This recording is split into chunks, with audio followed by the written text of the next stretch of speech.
మిత్రులారా నమస్కారం. నేను మీ డాక్టర్ చిరుమామిళ్ళ మురళీ మనోహర్. ఈ వీడియోలో చాలా ముఖ్యమైన విషయాన్ని మనం తెలుసుకోబోతున్నాం. ఒక సబ్స్క్రైబర్ అడిగినటువంటి ముఖ్యమైన ప్రశ్నకి ఇది అందరికీ అవసరమైంది కాబట్టి దీనికి సంబంధించిన పూర్తి సమాచారాన్ని మనం తెలుసుకుందాం. నా వయసు 51. 16 ఏళ్లుగా మధుమేహ వ్యాధి ఉంది. ప్రస్తుతం ఇన్సులిన్ మీద ఉన్నాను. 4 ఏళ్ల క్రితం రక్తంలో క్రియాటినిన్ ఎక్కువైన కారణంగా డయాలసిస్ చేశారు. అలా 3-4 సార్లు జరిగింది. కానీ ఆర్థిక స్తోమత లేకపోవడం వల్ల 2 ఏళ్ల నుంచి డయాలసిస్ చేయించుకోవడం లేదు. కేవలం మందులపైనే ఉన్నాను. ప్రస్తుతం పాదాల వాపు, నీరసం, రక్తహీనత ఉన్నాయి. నా సమస్యలకు ఆయుర్వేదంలో మంచి మందులు సూచించండి.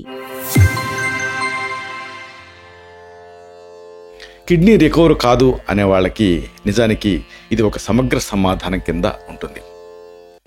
నిజానికి మీరిచ్చిన వివరాలను బట్టి చిరకాలంగా మధుమేహ వ్యాధిని సరిగ్గా నియంత్రించలేదు అని తెలుస్తుంది. ఈ వ్యాధి వల్ల చాలా ఉపద్రవాలున్నాయి. వాటిలో ఒకటి కిడ్నీ ఫెయిల్యూర్. దీని తీవ్రతను బట్టి మీలో కలిగేటటువంటి లక్షణాలు మారుతూ ఉంటాయి. మధుమేహం ప్రధానంగా ఓజోక్షయం అంటే ధాతు పుష్టి, క్షమత్వం తగ్గటం ఇలాంటివి సంభవించడానికి దారితీస్తుంది. డయాలసిస్కి ప్రత్యామ్నాయంగా కేవలం మందులతోటి ఫలితం రాబట్టడం అనేది నిజానికి ఒక యజ్ఞంతో సమానం, అయితే అసాధ్యం కాదు. మీరున్న పరిస్థితుల్లో కొన్ని సూచనలు పాటిస్తూ చివరిలో చెప్పేటటువంటి మందులు వాడితే చాలా వరకు ఇది ఎఫెక్టివ్గా పనిచేస్తుంది. 40 రోజులు వాడిన తర్వాత కిడ్నీ ఫంక్షన్కి సంబంధించినటువంటి కొన్ని పరీక్షలు, ఉదాహరణకు రక్తంలో ఉండేటువంటి క్రియాటినిన్, యూరియా, పొటాషియం ఇలాంటివి చేయించుకోండి.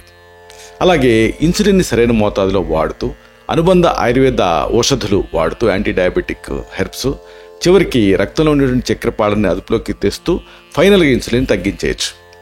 అసలు కిడ్నీల ఆరోగ్యం గురించి కొన్ని కీలకమైన అంశాలని మీరు తెలుసుకోవాలి. మన శరీరంలో జీవం పరుగులేటటువంటి నది ఏదైనా ఉందా అంటే అది రక్తం. ప్రతి క్షణం కూడా మనల్ని ముందుకు నడిపిస్తున్న శ్వాస ఆ నదిలోని ప్రవాహంలోనే ఉంటుంది. అలాంటి రక్తాన్ని నిరంతరం శుద్ధి చేసేటువంటి నైపుణ్యం ఉండేటటువంటి ఆయువు పట్టు మన మూత్రపిండాలు అంటే కిడ్నీలు. నిశ్శబ్దంగా నిరంతరం తమ విధుల్ని నిర్వర్తిస్తూ మన శరీరాన్ని సమతుల్యంగా ఉంచేటటువంటి ఈ అద్భుత అవయవాలు ఒక్కసారి తమ పనితీరు మందగించినప్పుడు జీవితం గందరగోళంగా మారిపోతుంది. అలసట, బలహీనత, నిరాశ ఇలాంటివన్నీ కూడా మనల్ని చుట్టుముడతాయి. ప్రతి ఉదయం ఒక నిస్సహాయ పోరాటంతో మొదలవుతుంది. పోరాటంలాగా ఇది అనిపిస్తుంది. ఈ స్థితిలో ఎంతోమంది ఆధునిక వైద్యుల మాటలకి కట్టుబడి చివరికి డయాలసిస్ అనేటటువంటి ఆ చీకటి ప్రయాణాన్ని స్టార్ట్ చేస్తారు. ఎండ్ స్టేజ్ రీనల్ డిసీజ్ ఇది. ఎందుకంటే మనం ఈ సమస్యని దాని మూలంలోంచి కాకుండా కేవలం లక్షణాల నుంచి చూస్తున్నాం. ఈ ఆగమ్య గోచర స్థితి నుంచి బయటపడాలంటే మనం సరికొత్త ఆలోచనలతోటి ముందుకి వెళ్ళాలి. శరీరంలో ఉండేటటువంటి జీవనిధిని పునరుద్ధరించేటువంటి మార్గం మనం తెలుసుకోవాలి. వ్యాధి లక్షణాలని దాటి దాని మూల కారణాన్ని గుర్తించి వాటిని సంస్కరించే ప్రయత్నం మనం చేయాలి. మళ్ళీ మన శరీరం స్వయంగా పనిచేసుకునేలాగా, దాని జీవక్రియ తిరిగి నిలిపేలాగా మనం చర్యలు తీసుకోవాలి. అప్పుడే మన మూత్రపిండాలు తిరిగి శక్తివంతంగా మారతాయి. ఆయుర్వేదం ప్రకారంగా శరీరం అనేది ఒక సమగ్రమైన వ్యవస్థ. ఒక అవయవం పనితీరు దెబ్బతింటే అది మొత్తం శరీర సమతుల్యతని భంగం కలిగిస్తుంది. మన ప్రాణశక్తి, జీవశక్తి, మెటబాలిజంని సరైన మార్గంలో నడిపించడం, వ్యర్థాన్ని తొలగించడం అనేటువంటి కీలకమైన ప్రక్రియల్ని మనం అర్థం చేసుకోవాలి. ఆయుర్వేదంలో దీన్నే మల నిష్కాషణ క్రియ అనేటువంటి పేరుతో పిలుస్తారు. ఈ వ్యవస్థని పునరుద్ధరించడం ద్వారానే మనం పూర్తిగా ఆరోగ్యవంతులం కాగలుగుతాం. ఈ ముఖ్యమైనటువంటి శాస్త్రీయ విషయాల్ని అన్నిటినీ కూడా తేలికపాటి భాషలో మనం చెప్పుకుందాం. ఇక్కడ ముఖ్యమైన విషయం ఏంటంటే డయాలసిస్ నిజంగా ఒక పరిష్కారమా అనే దాని గురించి మనం తెలుసుకోవాలి. కిడ్నీ వైఫల్యం సంభవించినప్పుడు చాలామంది ముందుగా వినేటటువంటి పదం ఏంటంటే డయాలసిస్. అయితే దీన్ని మనం ఒక పరిష్కారం కింద అనుకోకూడదు. ఇది కేవలం మన ఆయుష్ని తాత్కాలికంగా పొడిగించేటువంటి ఒక ప్రక్రియ మాత్రమే. డయాలసిస్ అంటే కిడ్నీలు చేయాల్సిన రక్తాన్ని శుద్ధి చేసేటువంటి పనిని ఒక యంత్రం సహాయంతో చేయించడం. ఇది కేవలం వాయిదా వేసే ఒక మార్గం. ఇది ఆ మురుక్కాలో దుర్వాసన వస్తుందనుకోండి, దాన్ని పూడ్చకుండా దానిపైన అత్తర జల్లినట్టు ఉండటం లాంటి ప్రక్రియ ఇది. ఈ ప్రక్రియ వల్ల మన శరీరం మరింత బలహీనపడుతుంది. కిడ్నీలు తమ పనిని పూర్తిగా మానేస్తాయి. కాబట్టి డయాలసిస్ జీవితాంతం అనుసరించాల్సినటువంటి మార్గం కాదు, అత్యవసర పరిస్థితుల్లో తాత్కాలికంగా ఉపయోగించాల్సినటువంటి ఒక విధానం. ఈ ప్రక్రియ వల్ల ఒక కుటుంబాన్ని నిరంతరం కూడా హాస్పిటల్ చుట్టూ తిరిగేటట్టు చేస్తుంది. దీంతో ఆర్థికంగా మానసికంగా ఆ బాధితున్నే కాకుండా కుటుంబం మొత్తాన్ని ఈ ప్రక్రియ కుంగదీస్తుంది. అయితే కిడ్నీ వైఫల్యానికి అసలు కారణాలు ఏమిటి అనేది తెలుసుకోవాలి. అసలు కిడ్నీలు ఎందుకు తమ పనితీరుని తగ్గించేసుకుంటాయి, పనితీరు ఎందుకు మందగిస్తుంది? ఈ ప్రశ్నకి సమాధానం మనం రోజు చూస్తున్నటువంటి కొన్ని సాధారణ వ్యాధుల వెనక ఉంటుంది. అవే అధిక రక్తపోటు, హై బ్లడ్ ప్రెషర్, అలాగే డయాబెటీస్, చక్కెర వ్యాధి. 100 మందిలో 95 మందికి ఈ కిడ్నీ వైఫల్యానికి ఈ 2 కారణాలే ప్రధానంగా ఉంటున్నాయి. వీటికి అదనంగా విపరీతంగా పెయిన్ కిల్లర్స్ వాడటం అనేది ఒక కారణం. ఓవర్ ది కౌంటర్ డ్రగ్స్ లాగా ఈ పెయిన్ కిల్లర్స్ని పప్పు బెల్లాలు మింగినట్టు మింగుతున్నారు. ఈ పెయిన్ కిల్లర్స్ వాడటం అనేది అతి ముఖ్యమైన కారణం కిడ్నీ ఫెయిల్యూర్కి. ఇలాగా ఇండిస్క్రిమినేట్ యూసేజ్ ఆఫ్ డ్రగ్సే ఒక ముఖ్య కారణం కింద ఉంటుంది. కాబట్టి దీనిపైన కూడా దృష్టి పెట్టాలి. ఆధునిక వైద్యం ఈ వ్యాధులకి మూల కారణాన్ని సరిచేయటం పైన దృష్టి పెట్టదు. బీపీ, షుగర్ తగ్గటానికి కేవలం మాత్రలు ఇస్తూ ఉంటారు. అయితే ఈ మాత్రలు అసలు కారణాన్ని తొలగించవు కదా. కిడ్నీ వైఫల్యానికి కారణమైనటువంటి బీపీ, షుగర్ అలాగే ఉంటే మనం కొత్త కిడ్నీ మార్చుకున్నా అది మాత్రం ఎంతకాలం పనిచేస్తుంది? ఈ చిన్న లాజిక్ని మనం అర్థం చేసుకోవాలి. ఆయుర్వేదం ప్రకారంగా ఈ వ్యాధులు శరీరంలో పెరిగిపోయిన దోషాలు, వ్యర్థాలు అంటే ఆమం, వీటి వల్ల సంభవిస్తాయి. శరీరంలో వాపు అంటే ఇన్ఫ్లమేషన్ పెరిగినప్పుడు ఇది వివిధ రకాల అవయవాలపైన ప్రభావాన్ని చూపిస్తుంది. ముఖ్యంగా మూత్రపిండంలో ఉండేటువంటి అతి సూక్ష్మమైనటువంటి వడపోత కణాలు ఉంటాయి, నెఫ్రాన్స్, ఇవి దెబ్బతింటాయి. ఈ ఆమాన్ని తొలగించడం, వాపును తగ్గించడం ద్వారానే ఈ వ్యాధుల్ని మనం అడ్డుకోగలుగుతాం. అయితే రక్తం పెరిగితే క్రియాటిన్ తగ్గుతుంది. ఇది అతి ముఖ్యమైనటువంటి విషయం. ఈ రెండింటికి మధ్య లింక్ని చాలా మంది మర్చిపోతున్నారు. కిడ్నీ వైఫల్యం సంభవించినప్పుడు, కిడ్నీ ఫెయిల్ అయినప్పుడు రక్తంలో ఉన్న మలినాన్ని శుద్ధి చేసే మూత్రపిండాలు వాటి పనితీరుని కోల్పోతాయి. దీంతో రక్తంలో క్రియాటినిన్ అనే వ్యర్థ పదార్థం పెరుగుతుంది. అంతేకాకుండా మూత్రపిండాల పనితీరు దెబ్బతిన్నప్పుడు అవి ఎర్ర రక్త కణాల ఉత్పత్తికి సహాయపడే ఎరిథ్రోపాయిటిన్ అనే హార్మోన్ ఉత్పత్తిని ఆపేస్తాయి. దీంతో రక్తహీనత అంటే ఎనీమియా అనేది వచ్చేస్తుంది. ఈ ఎనీమియా వ్యాధి ఏర్పడి హిమోగ్లోబిన్ బాగా తగ్గిపోతుంది. ఈ పరిస్థితుల్లో శరీరానికి ఆక్సిజన్ అందించే వ్యవస్థ మొత్తం దెబ్బతింటుంది. మనం హిమోగ్లోబిన్ సహజంగా పెంచగలిగామనుకోండి, అప్పుడు రక్తంలో ఉండేటటువంటి ఆక్సిజన్ శాతం పెరుగుతుంది. శరీరంలో ఉండే ప్రతి కణానికి జీవం అనేది వస్తుంది. దీంతో అప్పుడు మూత్రపిండాలు కూడా వాటి పనితీరుని తిరిగి మొదలు పెడతాయి. అప్పుడు క్రియాటిన్ స్థాయిలు ఆటోమేటిక్గా తగ్గుతాయి. హిమోగ్లోబిన్ పెంచడానికి మనం చెప్పుకునేటువంటి ఈ ఆహార నియమాలు వీటిని పాటిస్తే సరిపోతుంది. వీటిని క్రమంగా ఆహారంలో చేర్చుకుంటూ వెళ్లాల్సి ఉంటుంది. అయితే ఈ సందర్భంగా అసలు దీనికి సంబంధించిన ఇంటి వైద్యం తెలుసుకోవాలి. 2 మూత్రపిండాలు చెడిపోయి డయాలసిస్ చేయించుకోవాల్సిన పరిస్థితులలో ఉన్నప్పుడు ఒక అద్భుతమైనటువంటి సహజ మూలిక ఏంటంటే తెల్ల గలిజేరు. ఈ మొక్కని సమూలంగా తీసుకురావాలి. అంటే ఏంటంటే మనకి ఆ మొక్క మొత్తాన్ని మూలంతో సహా, వేరుతో సహా తెచ్చినప్పుడు దాన్ని సమూలం అంటాం. ఇలాగ సమూలంగా తీసుకొచ్చి దాన్ని శుభ్రంగా కడిగి రోట్లో దంచి ముద్దగా చేయాలి. ఒక ముద్దని ఒక శుభ్రమైనటువంటి గుడ్డలో వేసి రసం పిండాలి. ఈ రసాన్ని 50 ml అంటే 3 టేబుల్ స్పూన్ల మోతాదుగా ప్రతిరోజు ఉదయం ఖాళీ కడుపుతోటి ఇంటర్నల్గా తీసుకోవాలి. ఈ రకంగా 40 రోజుల పాటు తెల్ల గలిజేరు రసాన్ని తాగుతూ ఉంటే క్రమంగా మూత్రపిండాల తాలూకు ఆ ఎఫిషియన్సీ పెరుగుతుంది. ఈ రసాన్ని ప్రతిరోజు తాజాగా తయారు చేసుకోవటం చాలా ముఖ్యం. అలాగే మరొక మంచి ఇంటి వైద్యం ఉంది. మీరు పల్లేరుకాయల గురించి వినే ఉంటారు. పొలాలలో వెళ్తూ ఉంటే అవి బట్టలకి మీకు తగులుకుంటూ ఉంటాయి. గోక్షుర అంటారు. అంటే ఆ గోవుల్ని బాధ పెట్టేటటువంటి కాయలన్న ఉద్దేశంతో అలా పిలుస్తారు. ఎందుకంటే దానికి ముళ్ళు ఉంటుంది కాబట్టి. ముళ్ళులాగా ఉండేటటువంటి ఈ కాయలు ముళ్ళలాగా బాధించే వ్యాధులను తగ్గిస్తాయి. అది ప్రకృతి విచిత్రం. చిన్న పల్లేరు అలాగే పెద్ద పల్లేరు ఈ చెట్లని సమూలంగా దంచి దీన్ని నీళ్ళకి వేసి మరిగించి కషాయం తయారు చేయాలి. 1 కప్పు మోతాదుగా దీన్ని తీసుకుంటూ ఉండాలి. మధుమేహం వల్ల మూత్రం సరిగ్గా రానప్పుడు ఈ కషాయానికి అవసరకుంటే కొద్దిగా అసలైన తేనె కలిపి 40 రోజుల పాటు వాడచ్చు. ఈ ట్రీట్మెంట్ టైంలో నిషిద్ధంగా ఉండేటటువంటి కొన్ని అంశాలు ఉంటాయి. ఉదాహరణకి నిషేధించాల్సినవి అంటే వీటి వాపును పెంచే నంజు పదార్థాలు, కొన్ని రకాల పానీయాలు పూర్తిగా మానేయాలి. అలాగే ఉప్పును బాగా తగ్గించాలి. ఇలా చేస్తే మూత్రపిండాల జబ్బులు తగ్గుముఖం పడతాయి.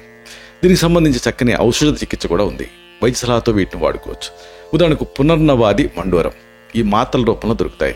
ఉదయం 1 రాత్రికి 1 వాడుకోవచ్చు. పునర్నవ అంటే ఇది తెల్ల గలిజేరు నుంచే తయారవుతుంది. మండూరం అనేది ఐరన్ ఇంప్రూవ్ చేస్తుంది న్యాచురల్గా. ఇంకోటి ఇమ్యూనిటీ తగ్గుతుంది ఇలాంటి కిడ్నీ వ్యాధుల్లో. అందుకని గుడూచి సత్వం అనేది మీకు బాగా పనిచేస్తుంది. తెల్లగా మెత్తగా పౌడర్ లాగా ఉంటుంది. ఇది 3 గ్రాముల మోతాదుగా 3 పూట్ల కూడా నీళ్లతోటి దీన్ని సేవించాలి. వీటితో పాటు మీకు వీలుంటే బూడిద గుమ్మడికాయ ముక్కని దంచి దాన్ని 3 చెంచాల రసాన్ని తీయాలి. దీనికి 2 చెంచాల ఉసిరికాయ రసం, అలాగే 1 చెంచా తులసి ఆకుల రసం కలిపి రోజు 2 పూట్ల ఇంటర్నల్గా తాగుతూ ఉండాలి. ఇక దీనికి సంబంధించి ఆహార పదార్థాలు కూడా తెలుసుకోవాలి. తీపి, ఉప్పు, మాంసాహారం, నూనె పదార్థాలని మానేయాలి. శాకాహారం మంచిది. మొలకలు, గ్రీన్ సలాడ్లు ఎక్కువగా తినండి. పుల్కాలు, ముడి బియ్యం, ఉడికించిన కూరలు వీటిని మితంగా అంటే ప్రిస్క్రైబ్డ్ డోస్లో తీసుకోవచ్చు. అలాగే తగినంత నీరు కూడా తాగాలి. అసలే చెప్పుకున్నాం కదా, టోటల్గా దాన్ని అవాయిడ్ చేయకుండా ప్రిస్క్రైబ్డ్ డోస్లో నీళ్లు తాగాలి. పాలకూర, మునగాకు ఇవి మన రక్తాన్ని శుద్ధి చేస్తూ రక్తం పెరగడానికి సహాయపడతాయి. నానబెట్టిన బాదం, వాల్నట్లు వీటిలో ఉండేటటువంటి ఆరోగ్యకరమైన పోషకాలు శరీరానికి అవసరమైన శక్తిని, పోషణని ఇస్తాయి. గుడ్డులో ఉండేటటువంటి ఎగ్ యోక్ ఉంటుంది కదా, ఇది అధిక పోషకాలని, మంచి కొవ్వులు కలిగి ఉంటుంది. ఇది శరీరానికి చాలా ముఖ్యమైనది. ఇక పౌష్టిక పదార్థాలు, ఆయుర్వేదంలో రక్తాన్ని శుద్ధి చేసి బలాన్ని పెంచేటువంటి ఔషధాలు ఉంటాయి. వీటిని ఉపయోగించడం వల్ల రక్తం పెరుగుతుంది. వీటి ద్వారా మూత్రపిండాల మీద అధిక భారం పడకుండా ఉంటుంది. కిడ్నీ సైజు తగ్గటం గురించి చాలామంది ఆందోళన చెందుతూ ఉంటారు. అయితే ఇది ఒక ప్రాసెస్, అంటే ఒక ఫిజియలాజికల్ ప్రాసెస్. కొంతమందిలో కిడ్నీ వ్యాధి ముదిరినప్పుడు మూత్రపిండాల పరిమాణం అనేది తగ్గిపోతుంది. ఎందుకంటే షింకేజ్ అవుతుంది, దాని పనితీరు సరిగ్గా లేదు కాబట్టి. అయితే దీంట్లో చాలామంది నమ్మేది ఏంటంటే ఒకసారి కిడ్నీ షింక్ అయితే ఇక అది పెరగదు అని అనుకుంటూ ఉంటారు. అయితే ఇక్కడ ముఖ్యమైన విషయం ఏంటంటే వీటి సైజు తగ్గినా, వాటి కణాలు వాటి పనితీరు తగ్గించుకున్నా అవి ఎప్పటికీ కోలుకోవు అని అనుకోకూడదు. ఇది మనం అంటే ఈ మిస్కన్సెప్షన్ చాలా మందిలో ఉంది. సరైన జీవనశైలి, ఆరోగ్యకరమైన ఆహార నియమాలు పాటిస్తుంటే మూత్రపిండాలు వాటి తాలూకు సైజు, వాటి పరిమాణం కూడా తిరిగి పెరుగుతుంది. ఇది ఇప్పటికే చాలా మందిలో ప్రూవ్ అయింది కూడా. కిడ్నీ పరిమాణం తిరిగి పెరిగినప్పుడు అవి వాటి పనితీరుని తిరిగి స్టార్ట్ చేస్తాయి, డయాలసిస్ అవసరాన్ని తగ్గించేస్తాయి. ఇక అతి ముఖ్యమైనది చాలామంది అడిగేది ఏంటంటే నీళ్లు తాగటం గురించి. అంటే అసలు నీళ్లు మానేయాలేమో అని అనుకుంటూ ఉంటారు. ఇది తెలుసుకోవాల్సినటువంటి ఒక కీలకమైన విషయం.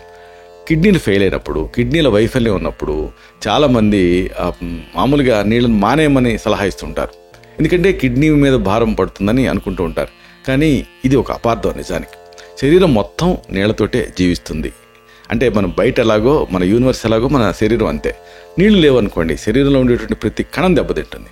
ఇది తీవ్రమైన నిర్జలీకరణకి, క్రానిక్ డీహైడ్రేషన్కి దారితీస్తుంది. ఇది మళ్ళీ ఇంటర్న్ కిడ్నీలకి మరింత నష్టాన్ని కలిగజేసే రిస్క్ ఉంటుంది. ఒక పద్ధతి ప్రకారంగా మీకు సరిపడినంత నీళ్ళని తాగుతూ ఉంటే క్రమంగా కిడ్నీ తీరు, వాటి పనితీరు మెరుగుపడుతుంది. సుమారుగా 1 నుంచి 2 లీటర్ల నీళ్ళని రోజువారీగా తీసుకుంటూ ఉండాలి. దీంతో క్రమంగా మళ్ళీ వాటి ఫంక్షనింగ్ ఇంప్రూవ్ అవుతుంది. లోడ్ బరకం పడకుండా క్రమంగా ఇంప్రూవ్ అవుతాయి. వాటర్ ఇంటాక్సికేషన్ ఉండదు. మరీ తక్కువ నీళ్లు తీసుకున్నారనుకోండి, అప్పుడు ఇంకా ఆ డయాలసిస్ బాధల్లో ఇంకా మునిగిపోతారు.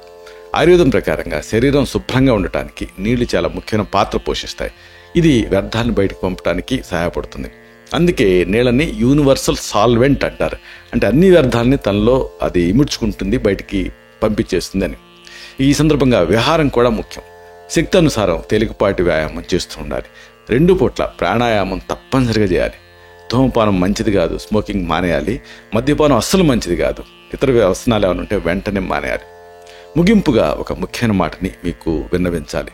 మీరు కిడ్నీ వైఫల్యం సమస్యతో బాధపడుతున్నప్పుడు నిరాశపడకండి. డయాలసిస్ అనేది అత్యవసర పరిస్థితుల్లో మాత్రమే ఎంచుకోవాల్సినటువంటి పద్ధతి. ఇది ఒక శాశ్వత పరిష్కారం కానే కాదు. కాబట్టి మూల కారణాలను గుర్తించి దాన్ని సరిచేసుకోవటం ద్వారానే మీకు దీని నుంచి రిలీఫ్ లభిస్తుంది. శరీరంలో ఉండేటటువంటి ఆ శరీరాన్ని ఇబ్బంది పెట్టే బీపీ, షుగర్ లాంటి వాటిని ముందు మనం వదిలించుకుంటే మూత్రపిండాలు తప్పనిసరిగా తిరిగి కోలుకుంటాయి. కిడ్నీ వైఫల్యం నుంచి బయటపడటానికి ఒక పూర్తి స్థాయి ప్రణాళిక అనేది అవసరం. టైం టు టైం వైద్య సలహా తీసుకుంటూ ఈ సమస్యను తేలిగ్గా జయించవచ్చు. ఇలాంటి మరిన్ని ఇన్ఫర్మేటివ్ వీడియోస్ కోసం ఈ ఛానల్ సబ్స్క్రైబ్ చేసుకోండి. అలాగే ఈ వీడియోలు అప్లోడ్ అవడంతోనే ఆ విషయం మీకు తెలియాలనుకుంటే బెల్ బటన్ క్లిక్ చేయండి. అప్పుడు మీకు ఒక నోటిఫికేషన్ వస్తుంది. ఆ నోటిఫికేషన్ మీరు క్లిక్ చేస్తే ఆ వీడియోని మిస్ కాకుండా చూడగలుగుతారు. అలాగే ఈ వీడియో మీకు నచ్చితే లైక్ చేయండి. అప్పుడు ఇది మరింత ఎక్కువ మందికి రికమెండ్ అవుతుంది. ఈ వీడియో తలకు పర్పస్ సర్వ్ అవుతుంది. అంటే అందరికీ ఆరోగ్యం అందించడం అనేటటువంటి మన అభిలాష, ఆకాంక్ష నెరవేరుతాయి. అలాగే ఇంకొక ముఖ్యమైన విషయం, మీ కుటుంబంలో కానీ, మీ సమాజంలో కానీ, మీ ఫ్రెండ్స్ విషయంలో కానీ, మీ బంధువుల విషయంలో కానీ ఎవరికైనా కిడ్నీ ఫెయిల్యూర్ ఉందా, వాళ్ళు ఎలా రికవర్ అయ్యారు? అలోపతి అలాగే ఆయుర్వేదం ఈ రెండింటి కాంబినేషన్ తోటి వాళ్ళు ఎలాంటి ఇంప్రూవ్మెంట్ సాధించారు? అలాగే మీరు అబ్జర్వ్ చేసినటువంటి విషయాలు ఏమిటి? వాళ్ళు తీసుకున్నటువంటి డ్రగ్స్ ఏమిటి? కొంతమంది ఆయుర్వేదం వాడకూడదు, కిడ్నీలు చెడిపోతాయని ప్రచారం చేస్తూ ఉంటారు కదా. మరి ఇలాంటి ప్రచారం మీరు విన్నప్పుడు మీకేమనిపిస్తుంది? అంటే ఇలాంటి ప్రచారం జరుగుతున్నప్పుడు ఉదాహరణకు ఆయుర్వేదం వాడకూడదు అన్నారనుకోండి, ఆయుర్వేదంలో హెవీ మెటల్స్ ఉంటాయని కొంతమంది ప్రచారం చేస్తుంటారు. ఇక్కడ మెడికల్ నాలెడ్జ్ ఉండి, అంటే ఇన్స్టిట్యూషన్స్లో చదువుకున్నటువంటి డాక్టర్లకి తెలుస్తూ ఉంటుంది ఏమి ఇస్తున్నాం, ఎలా ఇస్తున్నాం అని. అలా కాకుండా ప్రతిదీ అంటే ఫోక్లోర్ క్లెయిమ్స్ అంటారు. అంటే ఎవరు పడితే వాళ్ళు ఏ మూలిక పడితే ఆ మూలిక ఇచ్చి దాన్ని ఆయుర్వేదం అనుకుంటున్నారు. అది ట్రాజడీ. కాబట్టి ఇలాంటి ఎన్నో విషయాలు దీనికి సంబంధించి ఉన్నాయి. కాబట్టి మీ అభిప్రాయాల్ని కామెంట్ సెక్షన్లో పోస్ట్ చేయండి. అప్పుడు ఇది మరి తోటి సబ్స్క్రైబర్స్కి ఇది ఉపయోగపడుతుంది. ఒక ఫస్ట్ హ్యాండ్ ఇన్ఫర్మేషన్ లాగా దీన్ని యూజ్ చేసుకోగలుగుతారు. శతం జీవ శరదో వర్ధమానః, శతం హేమంతాన్ శతం వసంతాన్. 100 శరత్తులు, 100 హేమంతాలు, 100 వసంతాలు వర్ధిల్లుతూ జీవించండి. Stay healthy, stay happy, be positive, keep smiling. Love you all. శుభం.